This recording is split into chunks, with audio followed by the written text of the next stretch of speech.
Guys, kasama natin si Linyo. Sa lahat po ng makapanood sa atin, babala ng ating kaibigan po dito sa Pilipinas ngayon na dapat po natin bantayan ang pangyayaring ito. Kung ito man po ang mga sign, mga idol, ibig sabihin nito sisiklab po ang World War III. At ito na, sali ba tayo? Totoo yan mga idol. Sali tayo. Siyempre, World War III na eh.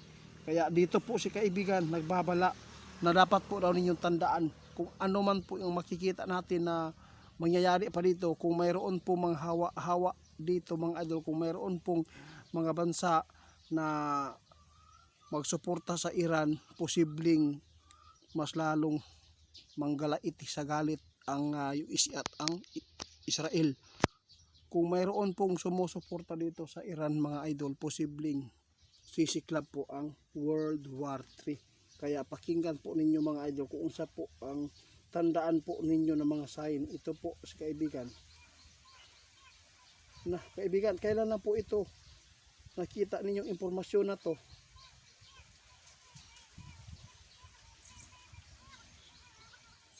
Na mga idol, ito po ang nakakakilabot na nakita ng ating kaibigan.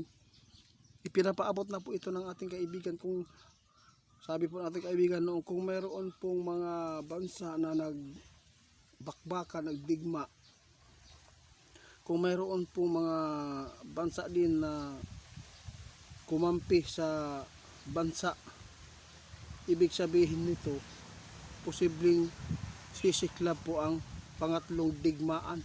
Kaya sa lahat ng makapanood, tandaan po daw ninyo ito mga idol. Kung mayroon pong mga bansa, alam po ninyo ang North Korea nagpaabot na susuporta daw ang North Korea doon sa Iran, magbibigay po daw ng missile. Kapag na gawin po ng North Korea yan, posibleng sisiklab po ang galit ng Amerika at ang Israel. Posibleng sila po ang punteryahin. Kung kunwari mga idol, punteryahin ang North Korea, alam po ninyo mga idol, ang China at ang Russia posibleng kumampi din po sa North Korea. Kaya nakakatakot. Bakit po ba nakakatakot? Ito ang nakita ng ating kaibigan mga idol. Pakinggan po ninyo ha. Grabe po ang nakita ng ating kaibigan. Kaibigan?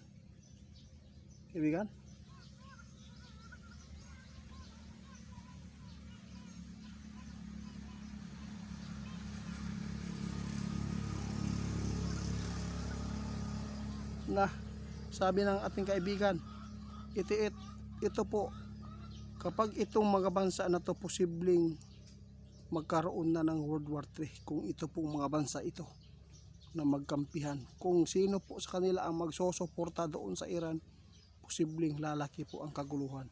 Dito na tayo masabit ang Pilipinas. Alam po ninyo mga idol, kung ang Amerika, alam po ninyo, kung ang Amerika na ganyan po ang pangyayari sa mga bansa ang pinapangalanan po natin ng mga delikado, China, Russia, North Korea, kapag magbibigay ng suporta doon sa kabila, sisiklab dito po, gagamitin po ang ating teritoryo dito mga idol. Yun po ang totoo. Hindi yan sila makakapunta sa China kung hindi dumaan ang Amerika sa ating bansa. Kaya yung mga digma na mga kagamitan po ng USA, yung Amerika, dito talaga yan ilalagay sa atin. Dito yan itatravel para dito po gawin ang, alam na po ninyo kung anong gawin para mga matay itong mga tao. Kaya nakakatakot mga idol. Ito po ang tandaan po ninyo mga idol. Kung mayroon pong mga bansa na sumali dito sa Iran, pumampi, yung Russia o tawag natin ito yung North Korea, kung tutuhanin nila, lalaki ang kaguluhan dito mga idol. Tandaan ninyo mga idol.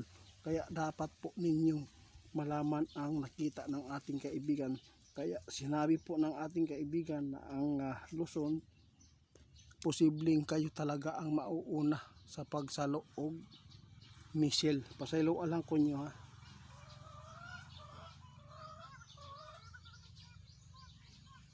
Na tingnan po ninyo mga idol, sinabi ng ating kaibigan, ang pinakauna ang sasalo sa misil ang Luzon, sentro ng Luzon. Kung alin dyan ang mga kinakailanganin ng mga tao, ng mga pang araw-araw natin tulad po ng gas, gasolina, pagkain, lahat. Kaya tandaan na lang po ninyo mga idol ang sinabi ng ating kaibigan ngayon. Sinabi na po ng ating kaibigan, kapag ito po ang mangyari na mga bansa kumampi doon sa Iran, posibleng sisiklab ang World War III at dito na madadawit ang Pilipinas dahil po sa sinasabi nila na ang IDCA o teritoryo, kasi may nagpaabot na hindi daw madadamay ang Pilipinas sa kaguluhan dahil wala daw base dito ng military sa Amerikano. Pero hindi niyo alam ang IDCA, ano po ba ang tawag dyan? Diba nakipag ano ka doon sa mga Amerikano doon kay Trump, konektado. Kaya sa lahat ng makapanood sa amin, huwag kayo magpakampante dahil si kaibigan po talaga ang nakakita sa plano ngayon. Naghihintay lang sila kung ano po ang mangyayari, kaibigan.